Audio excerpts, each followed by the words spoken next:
ஹாலிவுட்லயே highest paid டைரக்டர்ல ஒருத்தர் அவரோட first movie எடுக்க அவர் ஃப்ரெண்ட்ஸ் கிட்ட கடன் வாங்கினான்னு சொன்னா அவங்களால நம்ப முடியுதா? என்னன்னு சொல்றேன், வீடியோ ஸ்கிப் பண்ணாம ஃபுல்லா பாருங்க. This is day 13 of 100 days 100 குட்டி ஸ்டோரிஸ். இந்த மாதிரி டெய்லி யூஸ்ஃபுல்லான குட்டி ஸ்டோரிஸ் பார்க்க மறக்காம என்ன ஃபாலோ பண்ணிக்கோங்க. கிறிஸ்டபர் நோலனுக்கு சின்ன வயசுல இருந்தே சினிமா மேல இன்ட்ரெஸ்ட் அதிகமா இருந்துச்சு. அவரோட 7வது வயசுல அவரோட அப்பாவோட கேமராவை எடுத்து சின்ன சின்ன மூவிஸ், பிலிம்ஸ் ஷூட் பண்ண ஆரம்பிச்சிருக்காரு. ஆனா அவர்கிட்ட பட்ஜெட் கிடையாது, பெரிய ஸ்டுடியோ சப்போர்ட்டும் கிடையாது.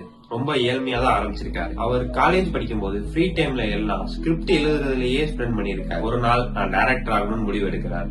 நிறைய இடத்துல ட்ரை பண்றாரு, ஆனா எங்கேயுமே அவருக்கு சான்ஸ் கிடைக்கல. அதனால அவரோட ஃப்ரெண்ட்ஸ் கிட்ட இருந்து கொஞ்சம் கொஞ்சமா காசு கடனா வாங்கி ஒரு லோ பட்ஜெட் பிலிம் எடுக்கிறாரு. அந்த லோ பட்ஜெட் மூவி வீக்கெண்ட்ல மட்டும் ஷூட் பண்றாங்க. அதுல நடிச்ச ஆக்டர்ஸ்க்கு அவரால் அப்ப ஃபுல் அமௌண்ட் கூட கொடுக்க முடியல. அந்த மூவிக்கு நல்ல ரெஸ்பான்ஸ் கிடைச்சிச்சு. அதுக்கப்புறம் கிறிஸ்டபர் நோலன் மொமெண்டோன்னு ஒரு டிஃபரெண்ட் கான்செப்ட் மூவியே எடுத்தாரு. மூவியோட ஸ்டோரி டெல்லிங் வேற லெவல்ல இருந்துச்சு. ஹாலிவுட் மொத்தமும் இவரை நோட் பண்ண ஆரம்பிச்சாங்க. Then rest of the history. அதுக்கு அடுத்து அவர் எடுத்த படங்கள் எல்லாம் the Batman Begins, the Dark Knight, Inception, Interstellar, Oppenheimer, இந்த மாதிரி டிஃபரெண்ட் ஜானர் மூவிஸ் எடுத்தாரு. இந்த மாதிரி வேர்ல்டு சினிமால மறக்க முடியாத படங்கள் எல்லாம் எடுத்தாரு.